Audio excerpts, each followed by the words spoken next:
4 கார்த்திகை மாதம் வீட்டு வாசலில் கோலம் போடும் சூட்சமம். சூட்சமத்தை சொல்லிக் கொண்டிருக்கின்றோம். நம்பிக்கையோடு செய்யுங்கள், நல்லதே நடக்கும். காலை மாலை அமாவாசை நாள் தவிர மற்ற நாட்களில் வீட்டு வாசலில் கோலம் போடும் சூட்சமம்.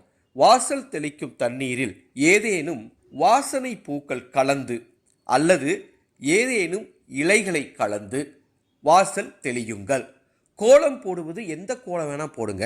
அந்த கோலத்தில் நடுவே சிகப்பு நிற வர்ணம் இருக்கிற மாதிரி பார்த்துக்கோங்க. யதார்த்தத்தில் சிகப்பு நிற வர்ணங்கள் பூசுவது இந்த கார்த்திகை மாதத்தில் உங்களுக்கு அளப்பரிய நன்மைகளை சேர்க்கும் என்பதை தெரிவித்துக் கொள்கின்றேன். ஏதாவது ஒரு வாசனை பூக்கள் போட்டு அல்லது ஏதேனும் இலைகள், வேப்ப இலையோ, அரச இலையோ, வன்னி இலையோ, வெள்ளெருக்கு இலையோ, ஏதாவது ஒரு இலைகளை தண்ணீரில் போட்டு அதன் பிறகு அந்த தண்ணீரை பயன்படுத்தி வாசல் தெளிங்க.